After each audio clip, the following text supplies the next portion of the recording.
மாவட்டத்தினுடைய காவல்துறை கண்காணிப்பாளர் அவர்கள் மயிலாடுதுறையினுடைய டிஒய்எஸ்பி புரோஹிபிஷன் விங் அவரை சஸ்பெண்ட் செய்வதற்கு நேற்று உத்தரவு பிறப்பித்திருப்பதாக டிவி மூலமா நாங்க பார்க்கிறோம்.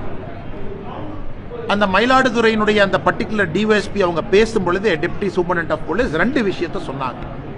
எனக்கு தெரியும், ஒரு சீருடையில் இருக்கக்கூடிய ஒரு அரசு பணியாளர் பத்திரிகையில பேசக்கூடாது என்பது எனக்கு தெரியும். ஆனா இன்னைக்கு நிலைமை அதையெல்லாம் தாண்டி போயிடுச்சு. அதனாலதான் நானே உங்ககிட்ட பேசுறேன். என் வீட்டிலிருந்து அலுவலகம் வரை நான் நடந்து சென்ற பொழுது எந்த பத்திரிகையும் நான் கூப்பிடல, நீங்க கவர் பண்ணுங்க நான் கூப்பிடல. அவர் சொன்னது. இன்னைக்கு நான் பத்திரிகை நண்பர்களை அழைத்து ஒரு பிரஸ் மீட் நடத்தும் அளவுக்கு நான் தள்ளப்பட்டிருக்கேன்னா ஆட்சி அதிகாரத்தில் இருக்கக்கூடிய அதிகாரிகள் எந்த அளவுக்கு என்னை துன்புறுத்தி இருக்கிறாங்க. காவல்துறை கண்காணிப்பாளர் அவருடைய அலுவலகத்துக்குள்ள என்னை கூப்பிட்டு, நீ நிமிர்ந்து நிக்க கூடாது, நீ இப்படி இருக்கணும், இப்படி இருந்தா கையை உடைச்சிரு, விரலை உடைச்சிருவேன்னு சொல்றாரு. அவர் சொன்னது. அடுத்தது இன்டெலிஜென்ஸ் விங்கில் இருக்கக்கூடிய உயர் அதிகாரி, சட்டம் ஒழுங்கு அதனுடைய ஏடிஜியாக இருக்கக்கூடிய உயர் அதிகாரி, இவங்கெல்லாம் என்னை துன்புறுத்தி இருக்கிறாங்க அப்படிங்கிற பல விஷயங்கள் சொல்லும் பொழுது எதையுமே விசாரிக்காம குற்றம் சாட்டி இருக்கக்கூடிய அதிகாரியை ஒரே நேரத்தில் பணியிடை மாற்றம் செய்து சஸ்பெண்டும் பண்ணுவது எந்த விதத்தில் நியாயம்? இரண்டாவது, அந்த அதிகாரியை பொறுத்தவரை அந்த புரோஹிபிஷன், குறிப்பாக இந்த கள்ளச்சாராயம் என்போர்ஸ்மெண்ட், இதுல 1200க்கு மேற்பட்ட வழக்குகள் பதிவு செய்து 700க்கு மேற்பட்டவர்களை கைது பண்ணியிருக்கிறாங்க. அது ஓபன் ரெக்கார்ட், அதையும் நம்ம பார்க்கிறோம். இன்னொரு புறம் இந்த சம்பந்தப்பட்ட டெபுட்டி சூப்பரண்ட் ஆஃப் போலீஸ், இவர் மீது இதற்கு முன்பு இது போன நடவடிக்கைகள் யாரும் அரசு எடுத்ததாக தெரியல. அப்படின்னா ஒரு ஹானஸ்ட் ஆபீசரா இத்தனை காலமாக இருந்திருக்கிறாங்க. அதுவும் இவருடைய ஜீப்பை எடுத்துக்கிட்டதுக்கு அவங்க சொன்ன காரணம், முதல் நாள் இல்ல சிஎம் வர்றாங்க அதுக்கு வேணும், இன்னொரு நாள் உயரதிகாரி கொடுக்கணும்.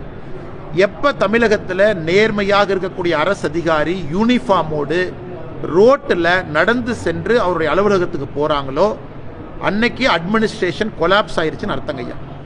எனக்கு அதை தாண்டி நைட் ரவுண்ட்ஸுக்கு கூட வண்டி கொடுக்காம டூ வீலர்ல போய் நைட் ரவுண்ட்ஸ் ஒரு அதிகாரி பார்க்கும் அளவுக்கு அவலம் இருக்கு. மூன்றாவதாக, அதிகாரி ஒரு விஷயத்தை சொல்லியிருக்கார். அவர் சொன்ன விதம் சரியா தப்பா அது வேற. பத்திரிகை நண்பர்களை யூனிஃபார்ம் அதிகாரி சந்திக்கலாமா? அவரே சொல்றாரு சந்திக்க கூடாது தான். ஆனா வேற வழி இல்லாம பத்திரிகை நண்பர்கள் நான் சந்திக்கிறேன். ஏன்னா நியாயத்தை யார் கேட்பாங்க? பத்திரிகை மூலமா தான் என் நியாயத்தை நான் சொல்லணும். அப்படி இருக்கும் பொழுது குற்றச்சாட்டை எந்த விதத்திலும் கூட ஹேண்டில் பண்ணாம, ஆராயாம, உயரதிகாரி ஒரு ஐஜியோ என்னமோ அவங்க லெவலில் ஒரு என்கொயரி நடத்தாம ஒரு சாதாரண ஒரு அதிகாரியை சஸ்பெண்ட் பண்ணுவது முற்றிலும் முரணானது. ஏன்னா இவருக்கு அப்பீல் மெக்கானிசம் இருக்கு, கோர்ட்டுக்கு போகலாம், ஸ்டே பண்ணலாம், அது வேற பக்கங்கண்ணா. ஆனா மக்கள் இதை பார்க்கும் பொழுது நமக்கு இது நம்பிக்கை கொடுக்கல. அதனால் அரசு, குறிப்பாக முதலமைச்சர் அவர்கள், ஏன்னா அவர் தான் உள்துறை அமைச்சராக இருக்கிறாங்க தமிழ்நாட்டை பொறுத்தவரை, ஹோம் மினிஸ்டர் யாருன்னா அவர் முதலமைச்சர் தான்.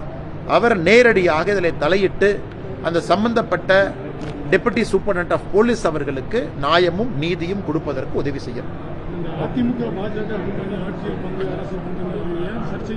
ஆனால் சர்ச்சை ஒன்றும் இல்லை, கருத்து எல்லாமே சொல்லியாச்சு.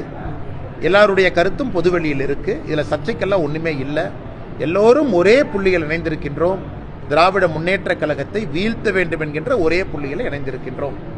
அது எப்படி இருக்கணும், வருகின்ற காலம் எப்படி இருக்கணும், தேர்தலுக்கு முன்பு எப்படி இருக்கணும், தேர்தலுக்கு பிறகு எப்படி இருக்கணும், சம்பந்தப்பட்ட தலைவர்கள் பேசுவார்கள். நான் 2 தினம் முன்பு பேசியது நம்முடைய கட்சியினுடைய தலைவர் என்ன பேசியிருக்கிறாங்க அப்படிங்கிறதா. இதுல சர்ச்சையோ சண்டையோ இதுல எந்த குழப்பமோ இல்லை. எங்களை பொறுத்தவரை திமுக அகற்றப்பட வேண்டும் என்கின்ற விஷயத்துல ஒன்றாக நிற்கும் பொழுது குழப்பம் எங்கிருந்து வருங்கண்ணா? பேசும்போது கூட பாஜக ஆட்சிக்கு வரும் அப்படிங்கிற மாதிரி. ஆமாங்கண்ணா, எல்லாருமே கட்சி நடத்துறது அந்த கட்சி ஆட்சிக்கு வரும் தானே, அதான உண்மை. எல்லாருமே அதுக்குத்தான் இருக்கும். ஆனா இன்னைக்கு 2026 நாம் அறிவித்திருக்கின்றோம். 2026 யார் தலைமையிலான கூட்டணி, யார் கூட்டணியுடைய முதலமைச்சர் வேட்பாளர் எல்லாமே அறிவிச்சிருக்கிறோம். அது 2026க்கு மிகச் சிறப்பாக பொருந்தும்.